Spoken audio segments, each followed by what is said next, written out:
Since the move, it's gone really, really well. We're all just settling into life. My friends, I am so excited because tonight, James, Amanda, and I are resuming our sister lives, and we are picking up with season 1, episode 5. This episode centers around Mary and Kody. They're celebrating their 20th anniversary, but a side storyline is Robyn settling into her new rental in Lehigh. Season 1, episode 5, Robyn and Kody have just gotten engaged. Kody has known Robyn's kids for all of 5 minutes, and we witnessed the first instance of psychological trauma that Robyn inflicts on her young kids. On the show, anyways, I'm sure that they witnessed plenty when Robyn and their dad were divorcing. We have a lot to talk about. Let's get into today's video.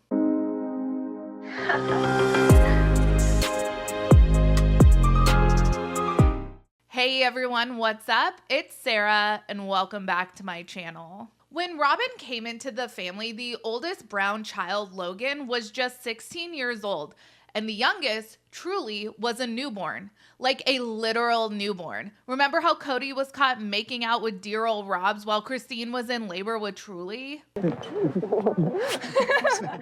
There were 13 biological children that Kody had already sired.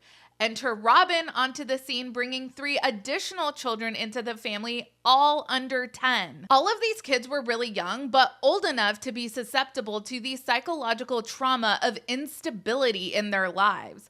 I was 6 years old when the Northridge earthquake struck the San Fernando Valley, and it is my most vivid early childhood memory. Kids remember trauma, and it sticks with them. Imagine being 5 years old, like Brianna was. All you've known growing up is tension and fighting between your parents. Then your parents get divorced. Your mom gets into a new relationship with a dude that already has 3 wives and over a dozen kids. And then your mom lays this shit on you. Okay, who's that? Mom. Mommy, who? Mary. Mary. Who's that? Kody. Who? Daddy. Who's what? Cody. Who? Oh, shit. I mean, daddy. The secondhand cringe is next level. First off, and correct me if I'm wrong, but I don't recall any of the kids besides McKelty referring to their non-biological moms as mom. Sure, they have said that they have 3 moms and they consider all of the wives as moms, but they've always called their biological mom, mom, and they've called the other wives by their names. Robyn pointing to Mary and having Brianna call her mom, I don't think Gwen would have responded mom. I think she would have been like, yeah, that's Mary. Dayton, Aurora, and Brianna sort of grew up in polygamy. While their dad never took more than 1 wife, Robyn did have 2 moms. I'm not sure how often they were around their grandpa's other family, but at least they were familiar with the concept. And the concept of divorce and step-parents is not something abstract. Lots of people have step-parents that they love and that they have good relationships with. And their parents didn't have to completely erase the other biological parent in order to make a step-parent relationship thrive between their kids and their new significant other. To anyone else who's lived through a natural disaster like I did with the Northridge earthquake, you know that there's not a whole lot you can do to mitigate the trauma inflicted because natural disasters are completely out of your control. But you deal with the fallout and you heal. What Robyn did here with her kids was entirely unnecessary. So, where's my place here? Where do I fit? Well, Robyn, I don't know exactly where you fit in this family.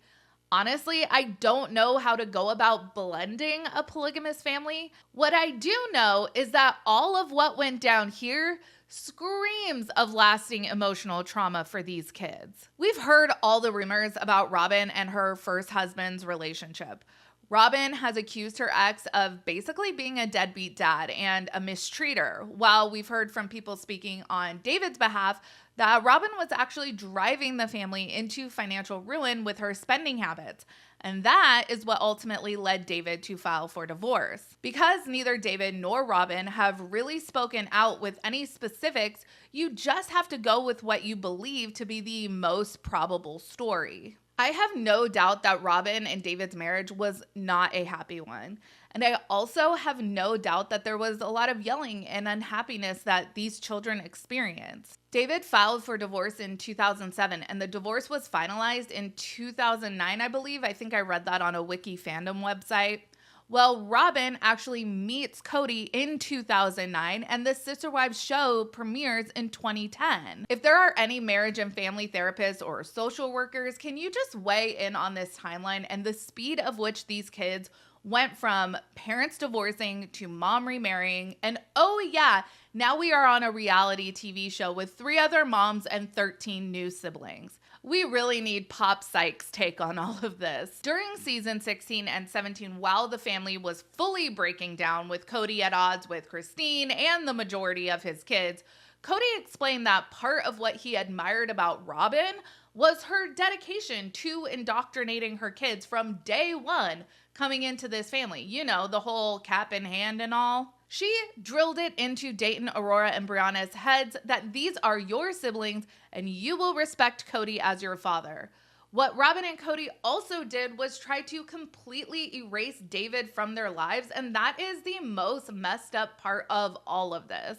If David was this deadbeat dad who abandoned his kids like Robyn and Kody were doing their best to make it seem like, why were the kids still seeing their dad?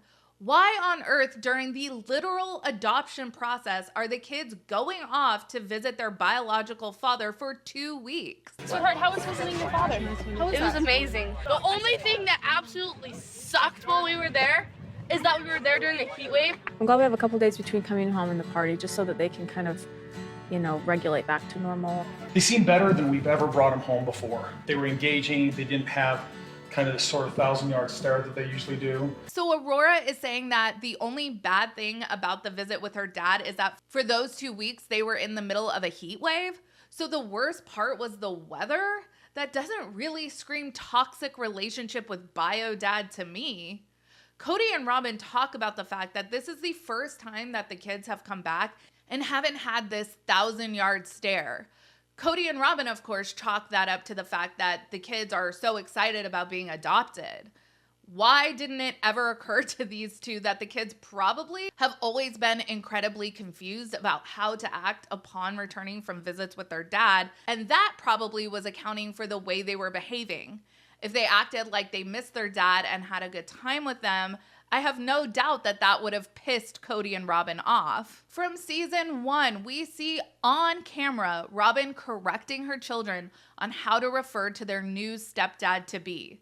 No, this is not Kody, this is daddy.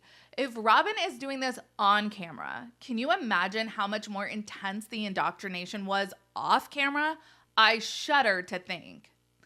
Anyways, you guys, let me know your thoughts down in the comments. And of course, meet me back here tonight at 7 p.m. Central when James, Amanda, and I discuss season 1, episode 5 more in depth. Make sure you like this video and subscribe to my channel. Be sure to check out my second channel, Sarah Spills. A link for that will be in the description of this video.